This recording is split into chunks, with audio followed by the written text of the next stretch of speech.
Bonjour tout le monde, aujourd'hui nous allons parler des fonds verts, donc des incrustations avec un fond vert ou bleu ou enfin un peu comme la couleur qu'on veut. Là on a fait un fond vert. Donc la première chose que je fais, je prends un plan qu'on a sélectionné, que j'ai sélectionné dans mon montage, je le mets sur la piste 2, l'image, pour pouvoir glisser un autre plan en dessous. Voilà, donc voilà mon plan il est bien sur la vidéo 2. Je vais aller chercher un plan qui va me servir à mettre en dessous. Donc là, j'ai trouvé un truc sur Internet. Donc là, c'est mon plan. Je le mets de la même durée que le plan que je viens de monter. Donc n'oubliez pas, je fais un in-out dans le recorder, in-out avec le E et le R pour faire une fin. Et je clique, je ne mets pas le son, je n'ai pas besoin du son. Je prends l'image et avec le B, j'importe l'image dans mon timeline. Je me retrouve avec deux plans, donc un plan fond vert au-dessus en piste 2 et un fond qui va servir en incruste dans la piste 1. Je sélectionne les deux éléments et avec le clic droit de la souris, je vais créer un nouveau plan Fusion qui va me permettre d'aller dans le logiciel Fusion, ce qu'on avait passé la dernière fois quand on avait vu ces raccourcis clavier. J'appuie là-dessus et là je me retrouve dans mon timeline avec un plan qui a deux plans à l'intérieur avec un petit symbole. Il a créé un plan Fusion avec un petit symbole à gauche et un petit symbole de petite étoile à droite. Je vais dans le logiciel Fusion qui se trouve à droite de la fenêtre de montage en bas. Je clique là-dessus et je me retrouve dans la fenêtre Fusion. La fenêtre Fusion se présente comme ça, c'est-à-dire qu'il y a le Media Out qui est l'élément de tous les éléments qui sont juste avant qui vont finir dessous, donc qui vont être mon résultat final en fait. Et j'ai deux médias, puisque évidemment j'ai un média 1. Alors si je clique sur le petit bouton, vous voyez, il y a un petit bouton blanc en dessous là, je vois ce que c'est comme média. Je pourrais le glisser aussi dans le lecteur. Et si je regarde sur celui-là, eh bien c'est le plan de dessous. Donc mon média 1, c'est le plan de dessous, mon média 2, c'est le plan de Philippe. Je vais, pour qu'il soit relié, il faut ce qu'ils appellent un merge, donc une espèce de mélange, qui va permettre de mélanger tous les plans et pouvoir les voir en sortie d'image. Si j'éteins, vous voyez, à droite, le petit bouton blanc, ça me permet de voir ce qui va finir dans mon lecteur, dans mon recorder, en fait, dans la sortie finale. Je vais sélectionner mon premier plan, donc le prends celui-là, puisque c'est le plan de Philippe qui m'intéresse. Celui-là, je m'en fous, ils sont reliés tous les deux ensemble. Je peux déplacer les petites boîtes pour y voir un peu plus clair. Je vais attraper le plan de Philippe, donc celui-là, je sais que c'est celui-là. Je clique, je fais sur mes touches de mon ordinateur, je fais la majuscule plus la barre d'espace. À ce moment-là arrive un menu. Je clique, je veux faire un keyer, donc je vais faire une incrustation en keyer. Les keyers, c'est les masques qui peuvent être en luminance, en chroma key, enfin tout ce que vous voulez. En l'occurrence, on va prendre du chroma key, donc le chroma, c'est bien la couleur. Je fais additionner et là, il va additionner, il va coller automatiquement, lier les deux plans, enfin mettre une petite boîte de chroma key entre le plan média de Philippe et le merge. Regardez, la fenêtre d'inspecteur change en fonction des petites boîtes que j'active. Sur la fenêtre chroma créée, donc je vais me retrouver avec le chroma, donc c'est la chroma qui va nous intéresser. Et après, j'ai plus qu'à faire une sélection avec ma souris du vert que je veux enlever. Alors évidemment, il va enlever d'abord le premier vert, puis tous les verts que vous avez dans l'image. Voilà, je vais faire un grand lasso et à ce moment-là, il va enlever plutôt tous les éléments verts qu'il a. Évidemment, il va falloir que je vérifie un peu tout ça le long du plan parce que comme Philippe a bougé devant, vous voyez, au début, c'est pas exactement pareil. Donc j'enlève ce bien vert là et je me déplace dans le petit timeline qui est en dessous là, image par image, ou en me déplaçant comme ça pour voir un peu s'il n'y a pas d'autres problèmes de vert qui ne sont pas de la bonne couleur, parce que comme il a bougé devant le tissu, la lumière a bougé un peu, donc c'était pas exactement le même vert. Donc vous pouvez comme ça défiler le timeline tout le long du plan que vous avez monté, qui va être truqué, pour voir s'il n'y a pas de problème de vert. Vous voyez là encore un petit peu à droite. Voilà, on fait un lasso et hop, on enlève. Et le logiciel va automatiquement mettre ça en mémoire et enlever tous les verts qu'il y a. Donc je vais aller jusqu'au bout du plan, voir s'il n'y a pas de problème quelque part. Il va y en avoir à la fin, oui, parce qu'il a bougé. Donc le tissu a bougé, donc l'éclairage n'est pas exactement le même. Vous voyez, il y a des petits problèmes comme ça. Donc là, c'est un premier truc grossier, hein, d'accord. Donc on enlève les grosses taches de verre qu'on veut enlever. Donc on fait comme ça tout le plan. On vérifie qu'il n'y a pas d'autres merdes qui traînent. Là, il y en a encore un petit là, à droite. Voilà, on fait ça jusqu'au bout. Donc voilà. Voilà. On a à peu près, c'est à peu près propre. Voilà, à peu près propre. Je reviens, il y en a encore un petit bout qui traîne par là, je crois. Oui, il y en a un petit là. Bon, voilà, mais enfin bon. Voilà, on enlève les choses. Voilà.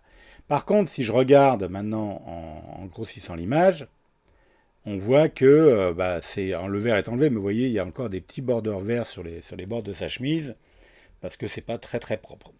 Donc là, c'est normal parce qu'on a enlevé un peu grosso merdo les trucs. On va passer sur le petit icône mat, et là, on va aller faire un petit fondu, un blur, en fait, une espèce de flou entre le bord de l'incruste verte qu'on a enlevé et le bord de l'image de Philippe. Je vais grossir encore un peu pour que vous voyez mieux. Voilà, avec 200, vous voyez, il y a encore du vert, mais maintenant c'est flou, c'est plus avec des petits carrés. Et là maintenant, je vais pouvoir, avec la petite truc de contraste et d'expand, en dessous là, je vais pouvoir, en glissant à gauche, rentrer à l'intérieur du masque que je viens de faire, donc qui est l'incrustation. Donc je rentre à peu près comme ça. Là, on n'a plus du tout de verre qui déborde. Et de l'autre côté, celle d'en dessous, ça me permet de ressortir un petit peu pour pouvoir garder un petit peu de chemise et que ça soit à peu près propre, quoi. Mais, donc ça, on affine bien à peu près comme ça, mais c'est un premier grossier. Et si je descends maintenant au-dessus de la tête de Philippe, vous voyez qu'il y a quand même aussi un problème, comme il avait les cheveux blonds, l'éclairage a renvoyé un peu de vert dans ses cheveux. Donc je passe sur la deuxième petite icône à l'intérieur de l'image là, et là je vais pouvoir définir une couleur que je vais appliquer au reflet. Alors là je vais faire voir par exemple si j'avance comme ça, là ça va être plutôt, voilà, vous voyez, si je mets du vert, là je mets du rouge. Donc je peux changer, vous voyez, ça fait tout vert là, mais c'est pas ce qu'il me faut moi. Je vais essayer de récupérer un truc qui ressemble à quelque chose, à la couleur des cheveux de Philippe pour pouvoir raccorder. Vous voyez, ça va comme un peu mieux par ça. Par là, c'est pas mal. Comme ça, on a un peu la couleur des cheveux et on n'a plus le vert qui vient déborder en reflet sur les cheveux de Philippe. Et là, ça va déjà nettement mieux. Une fois que j'ai fait ça, eh bien, maintenant, j'ai mon image plein pot, donc ça va être bien propre. Voilà, là, donc, voilà, on ressemble à quelque chose. Évidemment, il est en plein milieu de l'image, donc je vais peut-être pouvoir le déplacer un peu. Donc, je bouge mes petits carrés pour rajouter un élément qui va me permettre de le déplacer dans l'image. Mais il ne faut pas que je le fasse n'importe où. Il faut que je le fasse vraiment sur la partie chroma-key et pas la partie après, quoi. Donc, je le veux qu'à gauche. Et là, il y a des petits menus qui sont déjà positionnés à l'intérieur, des espèces de raccourcis clavier. J'appuie sur le bout du transform, alors que je suis sur le chroma-key. Il va rajouter un nœud, donc une espèce de truc transform. Et là, maintenant, je vais pouvoir bouger mon petit filou avec son incrustation fond vert, donc je n'ai pas besoin de la refaire. Et même si, vous voyez, normalement, quand je le bouge, normalement, il devrait y avoir du noir. Mais comme il a une incruste, il s'en fout. Et on peut déplacer mon petit filou de haut, en bas. On pourrait le grossir aussi, enfin voilà. Donc là, ça me permet de repositionner mon monteur. Évidemment, il ne faut pas faire comme ça parce qu'on verrait qu'il n'y a pas de bras en dessous. Donc il faut bien le positionner pour que ça tombe en bas de l'image. Donc imaginons que je le mette à gauche. Voilà. Et là, voilà, le transform, là, il est positionné juste ici. Je pourrais aussi lui faire un petit étalonnage. Donc après le transform, je vais rajouter encore un nœud qui va être le nœud de transformation. Alors là, vous voyez, comme ça a bougé dans le timeline en bas, on ne voit pas grand-chose, mais c'est pas grave. Donc je suis sur le timeline, et là, vous voyez, je peux éclaircir un peu ou assombrir le plan de Philippe. Mais évidemment, comme le plan de Philippe il est incrusté, ça bouge un peu l'incrustation. Il faut faire un peu attention. Là, je vais lui mettre un petit peu de bleu pour qu'il soit un peu plus dans les tons du programme qu'on fait, puisqu'on parle des loups-garous. Donc je vais le mettre un peu comme s'il faisait nuit, quoi. Donc qu'il soit un peu moins orange qu'il est d'habitude. Comme il y a ça qui m'embête parce que il me fait voir qu'il y a plusieurs choses. Donc je vais réorganiser mes petits éléments. Donc vous voyez, je peux les monter, attraper tout le monde, monter et déplacer les choses. Les petits nœuds vont se garder ensemble, ils vont s'accrocher puisqu'ils sont accrochés, donc ils vont rester ensemble. Et comme ça, je vais pouvoir bouger tout le monde et avoir un peu plus de place pour voir tous les éléments que j'ai dans ma composition. Donc voilà, tac tac tac, je fais un peu de ménage, j'essaie de remettre ça à peu près propre. Et donc on voit bien que ça part du média, de la chroma, du transform. Là je me déplace avec ça dans l'ensemble des choses. Je vais à droite, j'attrape tout le monde et je vais glisser tout ça vers la gauche pour pouvoir avoir tout le monde en place. Après j'ai plus qu'à me positionner. Voilà, je lâche et maintenant il n'y aura plus le machin noir à droite. Puisque quand on fait des grosses compositions, il y a plein de choses, donc ça devient assez compliqué. Donc voilà. Ça c'est pas mal de le ranger un peu. Donc entre ça et ça, maintenant, je vais pouvoir mettre pareil, donc mon media out. Je vais mettre, donc tout ça, c'est bien la partie de Philippe, hein, donc on est d'accord, qu'on vient de faire, donc sa chroma, sa transformation. Et maintenant, je vais m'occuper de la partie média 1, qui est en fait le fond.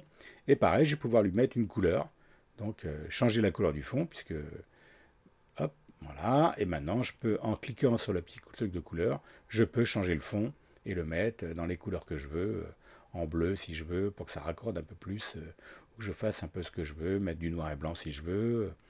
Et voilà, exactement comme on vient de faire sur Philippe. Mais ça ne va pas toucher Philippe, ça va toucher que le fond. Vous voyez, je peux mettre du bleu pour faire un truc plus glauque, alors que l'image de gauche, vous voyez, l'original, il est plutôt dans les jaunes. Donc là, moi, je peux mettre du bleu, je peux mettre plus ou moins ce que je veux, en fait. Donc j'affine mon fond. C'est ce qu'on appelle le compositing en fait. Le compositing. Vous voyez là c'est les jaunes et là il est vraiment bleu. Je peux rajouter aussi encore des éléments puisque dans les petits raccourcis clavier qu'il y a dans la barre de menu au-dessus là, il y a plein de choses. Et notamment ce petit truc là qui va me permettre de rajouter une matière à l'intérieur de mon élément de fond. Vous voyez, on ne touche pas à Philippe, hein. Philippe il est toujours nickel. Mais le fond, vous voyez, j'ai rajouté des espèces de nuages, de flou, machin. Donc je peux changer l'axe de ce truc-là. Je peux en mettre plus ou moins gros, plus ou moins petit, puisque c'est des flous. Donc là, ici, je vais pouvoir changer la brillance pour voir un peu moins. Le contraste pour que ça soit plus réaliste. Et les détails, si je veux plus de détails. Vous voyez, ça bouge un peu tout ça. Donc tout ça, c'est à faire un peu à la main.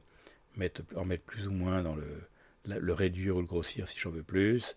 Et le déplacer à la fois dans le... Comme c'est une image animée, pareil, je peux lui donner une couleur, pareil aussi, hein, je peux donner les fers rouges, les fers bleus, les fers jaunes, enfin comme on sent, quoi. Si on veut raccorder avec le fond, voilà. Là, la deuxième couleur, mais je crois qu'il n'y en a pas dans celui-là, non, il n'y a pas de deuxième couleur, donc ça on s'en fout.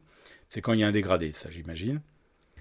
Et donc maintenant, je peux retourner dans mon montage et je me retrouve avec bah voilà, un trucage qui se trouve à l'intérieur de tout ce logiciel Fusion de, pour faire mes petits éléments. Donc j'attends que ça calcule évidemment, hein. Si je mets ça en plein écran, vous allez voir, c'est un peu mieux. Et j'attends que le calcul soit fini pour pouvoir avoir mon image calculée. Évidemment, une fois que j'ai fini tout ça et que je suis d'accord avec tout ça, je pourrais l'exporter. Comme ça, je n'aurai pas l'ordinateur n'aura pas à gérer tous les éléments que je viens de faire, à calculer en même temps et tout ça. Une fois que c'est fait, si on est d'accord, on fait un export et comme ça, on a le fichier déjà truqué et on n'a plus besoin de s'en occuper, quoi. Le logiciel, après, on le réimporte et on n'aura plus qu'à travailler comme si on avait un plan déjà truqué. Vous voyez, donc ça bouge, hein, évidemment. Les petits nuages bougent et tout ça, donc ça peut être assez sympa. Ça fait comme s'il y avait des matières dans l'image. Voilà, voilà. Donc ça, c'était aujourd'hui le côté des fonds verts.